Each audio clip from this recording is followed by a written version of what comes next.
What's up? Welcome to Tales Tomorrow. I'm Morrow, your storyteller for today. With me I have some more RPG horror stories. Really strange question. Can you hear in the background the lawnmowers going, making all kinds of ruckus and noise? And unfortunately, I'm a little impatient for them to stop. And I want to get some stuff done because it's been a hot minute since I've covered RPG horror stories. So if you hear the noise in the background now, my apologies. I'll try to remove it as best as I can. But let's get some RPG horror stories for today. I joined for an epic fantasy campaign. I got a bard-centric dating sim instead. About 2 to 3 months ago, my friends and I joined an online game on Discord what was supposed to be a combat-heavy, story-driven D&D 5e campaign. DM talked a big game about tactical combat, meaningful exploration, and long-term goals for our characters. Instead, I spent 4 sessions stuck in a starter village watching a bard roleplay every NPC into bed while the rest of us sat around waiting for anything to happen.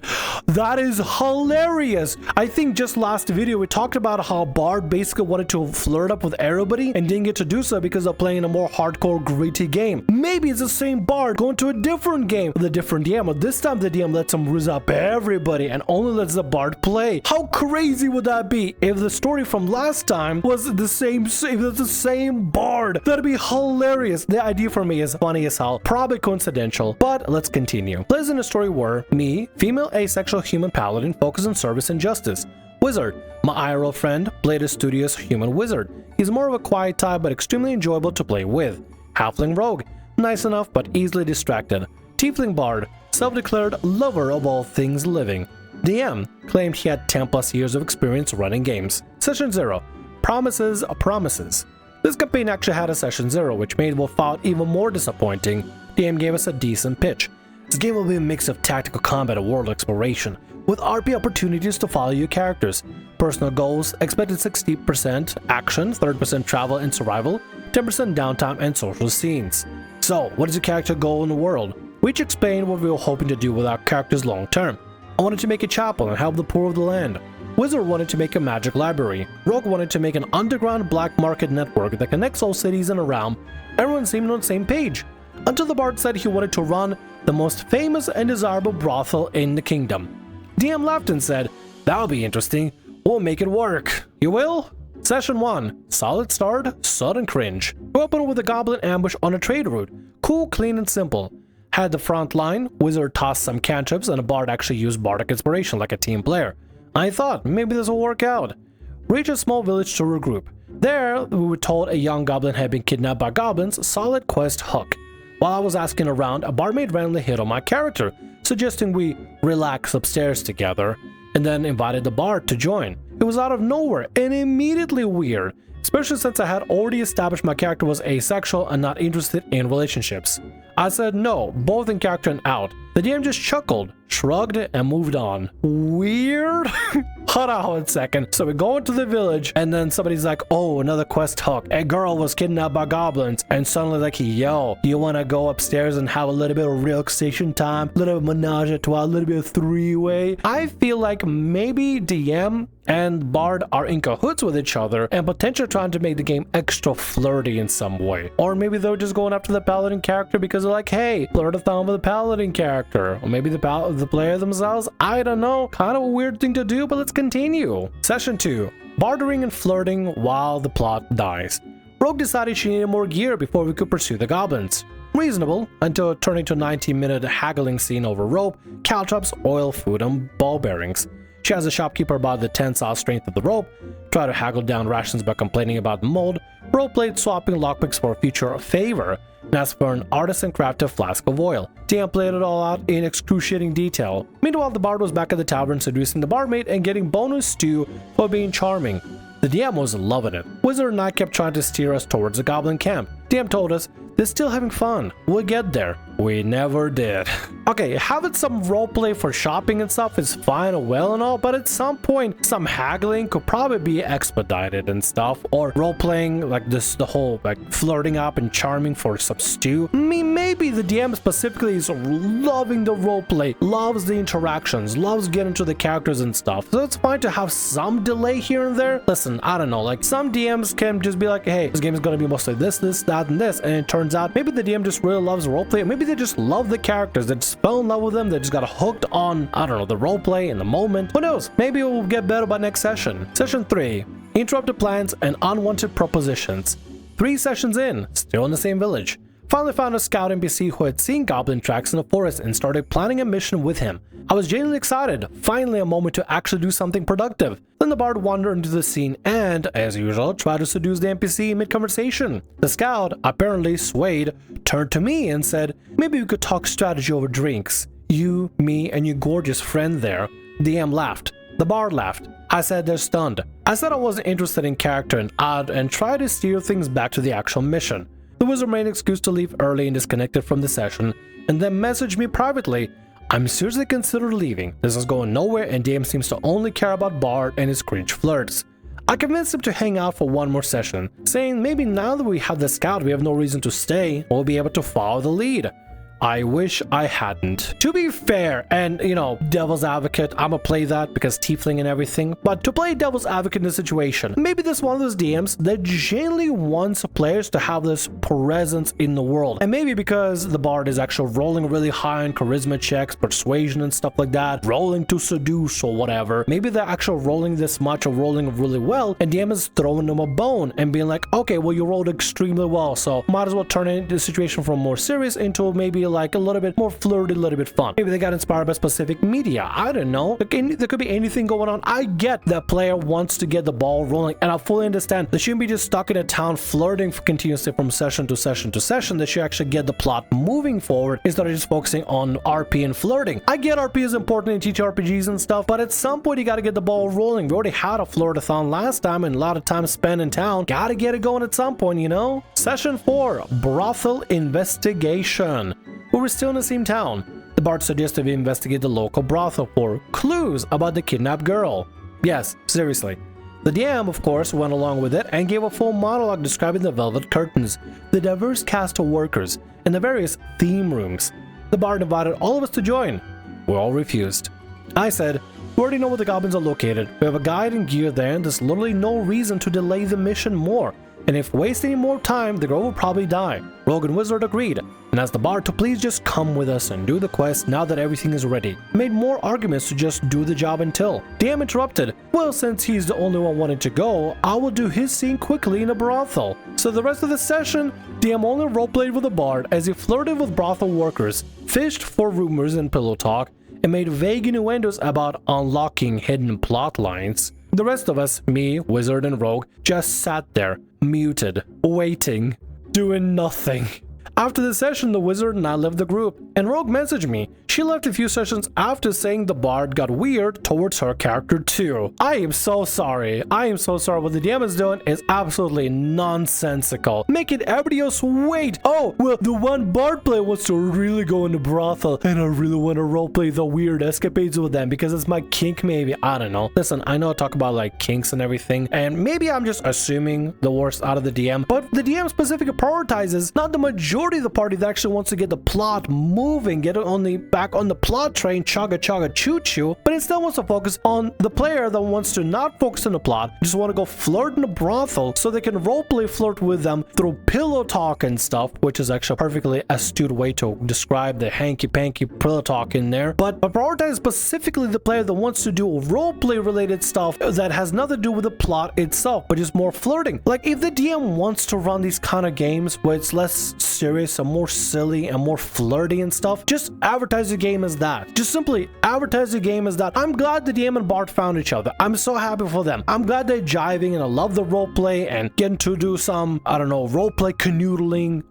Maybe this is the correct word, maybe it's the incorrect word, I don't know, but you know exactly what I mean when I say about canoodling. Maybe they found each other, match made in heaven. Perfect art DM, a perfect play to roleplay sexual escapades together. But the rest of the players are still at the table too, have to watch this whole thing for hours and stay muted because you decide to prioritize the one player that wants to just have sexual escapades that you could have just roleplayed in one off session or something, or I don't know, for a different day or whatever, and instead of focusing on the rest of the players that actually want to get the plot going forward. Why not focus on the players that want to actually do the plot? Why not be fair about it and say, okay guys, it is fair, yeah Bard, you probably should join with the rest of the party. They really want to go do the plot. You can come back and do the canoodling afterwards. You could have it be both ways. You could have serious plot and silly roleplay canoodling with pillow talk. You could have it both with the balance, but instead this DM selfishly prioritizes the one player the one to roleplay sexual escapades with instead of the rest of the party that actually wants to get the plot going and get the story rolling and actually play the damn game. There's still more to this, so let's finish the story proper. If it was just that, it would just be a cringe table or whatever. The reason I'm posting this is for a few weeks ago, the Tiefling player messaged me, since apparently we still are on one of those random looking for player servers in Discord with thousands of people, and this allows him to DM me since I only blocked the DM and not him. And he said he and the DM were trying to make my character stop being asexual because they thought it was kind of stupid and unrealistic for any creature to not have sexual desire, and explained the love my tough, tall mommy vibes from my character. Really? Is that really what they're trying to do? So they decided, hey, they made a character that's asexual. That's dumb. Let's make him sexual. Let's make him perverse. Let's do... Have you considered the fact that maybe a player doesn't want to play a character that's all about sexual things? Maybe they want to be non-sexual. They just want to focus on doing the things the greater good as a paladin would typically. Like, the goal is to open up a church and stuff and help the poor. They probably have more things in their mind than hanky-panky in a fantasy game. Why would you go out of your way to try to change the character if the player doesn't care to change the character? Has the DM even asked the player that wanted to change the character and change it? No, they was like just making assumptions about it and saying, hey, let's get the paladin to be in on all the kinky stuff. Why not? Or all the sexual flirting innuendo. You know what I mean. But why though? Why even do all this in the first place? Why? Why not even talk to the player and say, hey, is your character really just not interested in anything at all? Just wants to go on an adventure?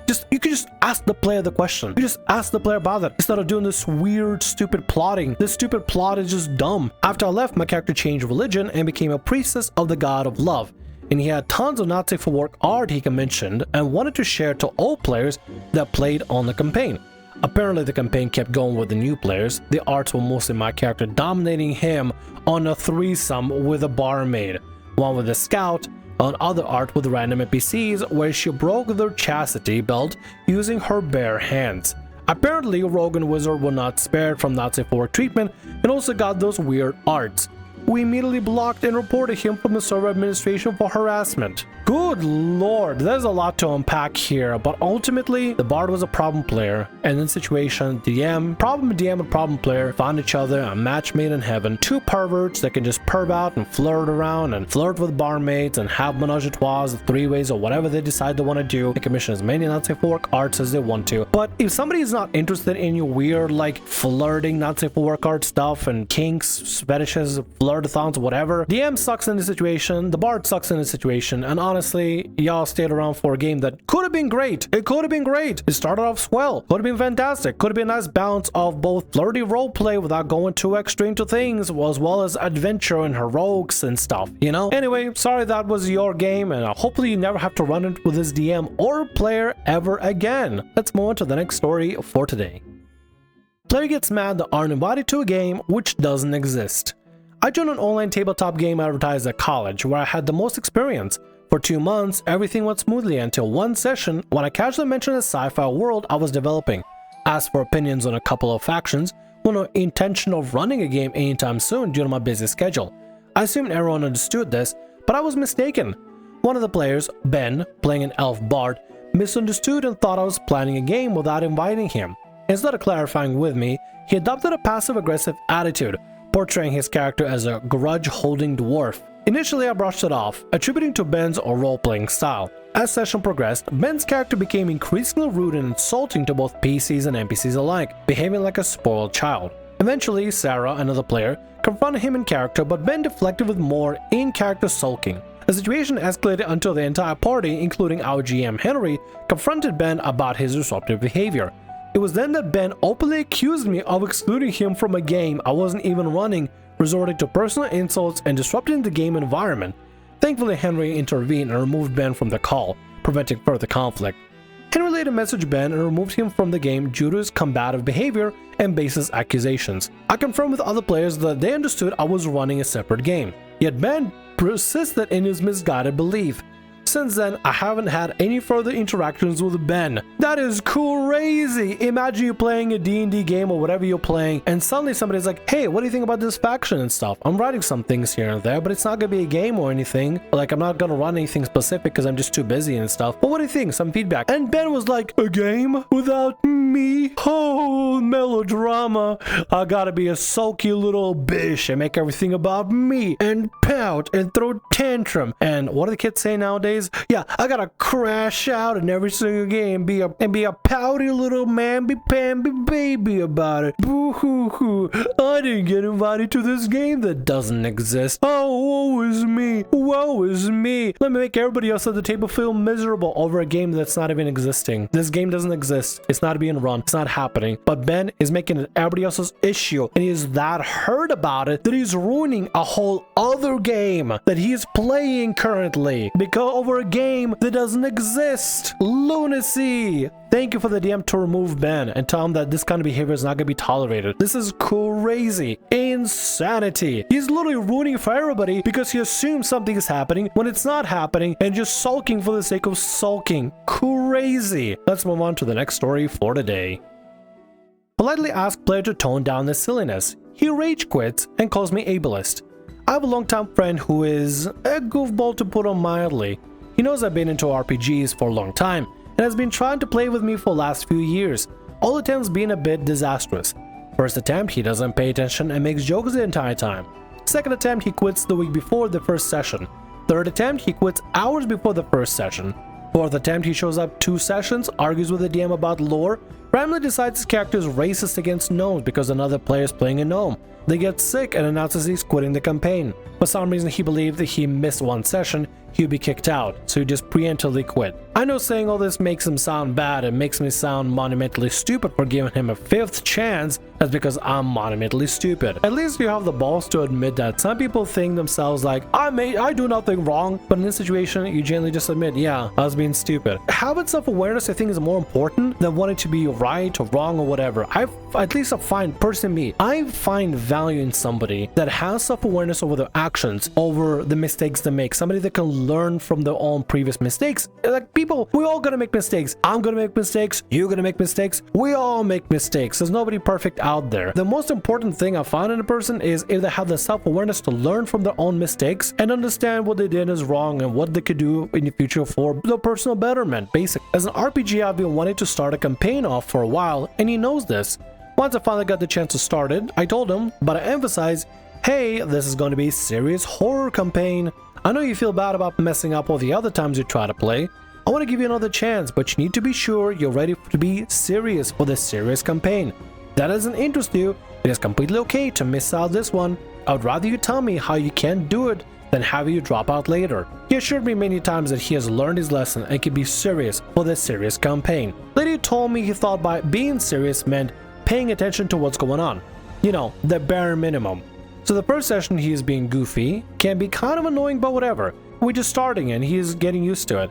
He asked if he's doing a good job. I say yeah, sure, because he's giving me a look of please give me approval. Maybe you should have gave him a full feedback saying yes, you'd be doing fine, but you're getting a little bit too silly. When I say serious means take the situation seriously. This isn't a joke-a-thon. This isn't a comedy club. I want you to be serious in character, really role-playing as a serious character that is affected by the world and stuff. I think in this situation, this is a perfect moment to say, no, you're being a little too goofy. I need more seriousness. Really, find this seriousness from yourself, buddy. You know? 3 sessions in and he's still being ridiculous, making edgy jokes and taking nothing seriously. Character takes a road trip and he spends 10 real-world minutes yelling about how he wants to stop for McDonald's, act like a little toddler. The other players trust him so little to talk to NPCs that at one point another PC puts a hand over his character's mouth.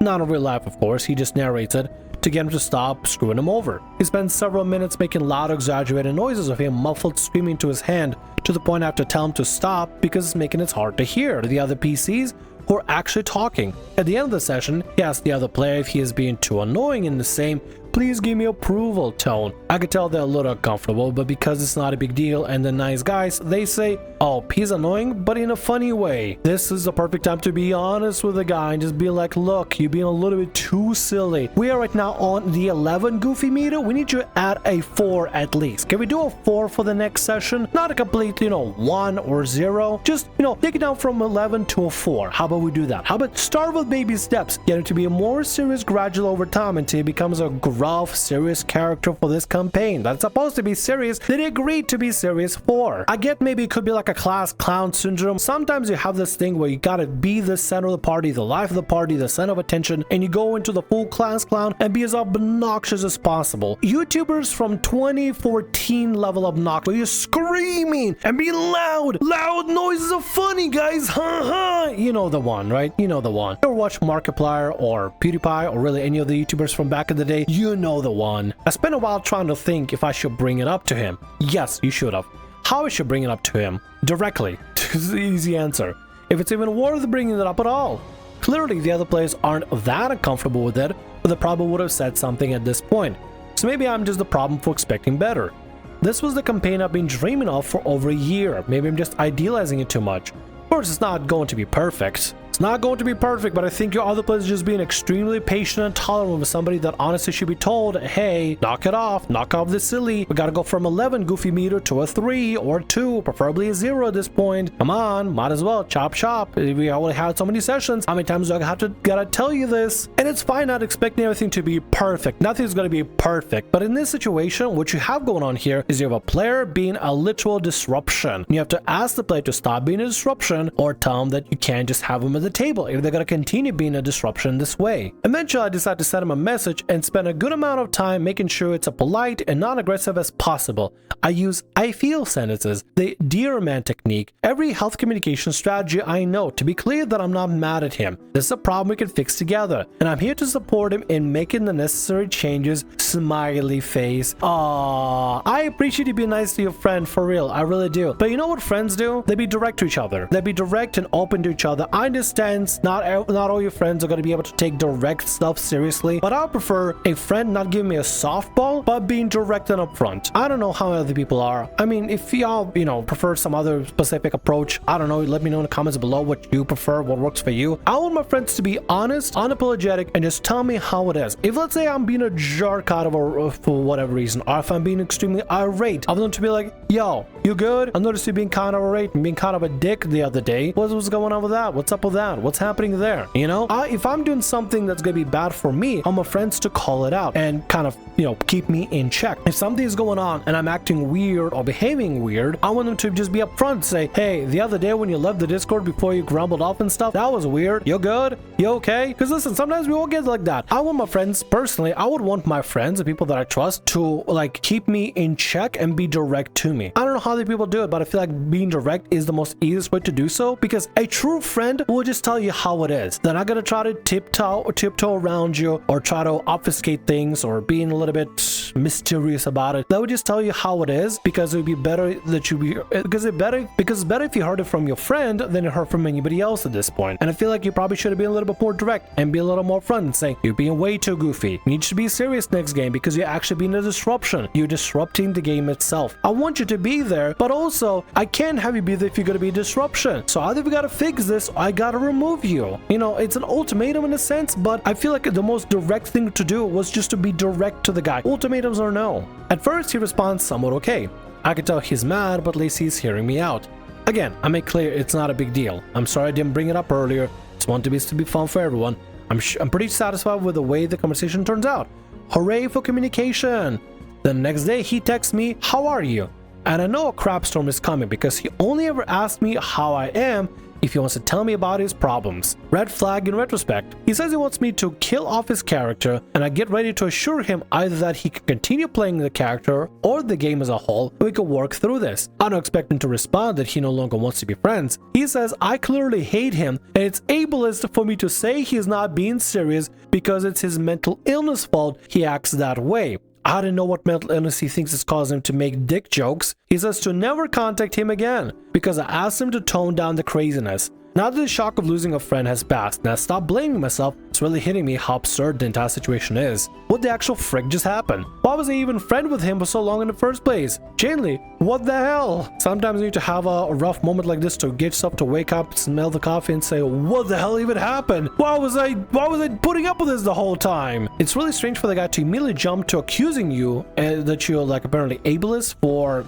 the guy's mental disabilities and stuff, but you're not being a dick about it. You're trying to be as welcoming as possible. But there's the thing, no matter how welcoming you are trying to be and trying to make sure things are changing, giving them the most softball pitch of possible, like, hey buddy, let's go from a 11 to a centimeter to a 7 on centimeter, go a little more serious and work through it and stuff. No matter how much you do it, some people would just take offense to anything that you would do. No matter how softball of a pitch you toss to the guy, he immediately found a way to turn it against you and just get mad at you. God forbid you want to have a serious game where people aren't just screaming dick jokes for no reason, or just screaming what the character's muffle going the whole time when you can't hear the other players. God forbid the guy can't even handle himself just being polite and non-disruptive. He could have probably even stayed silly, but as long as he was non-disruptive, you probably wouldn't even have any issues at all with him. The rest of the table probably wouldn't have any issues at all. If you have a silly personality, you're making a silly character, but as long as you're not being a disruption at the table, I think it would have been a decent bounce. But no, the dude for whatever reason has to accuse you of something that you're not even doing remotely whatsoever, at least not from my perspective. And instead of taking your words to heart to try to be a better player at your game and be able to perform better at your game, then instead calling you an ableist, blaming you for everything, and saying never talk to me again. All right, well, I mean, I guess they give you a way out. Now you don't have to interact with a disruption player. Don't feel bad about it. You tried your best. You done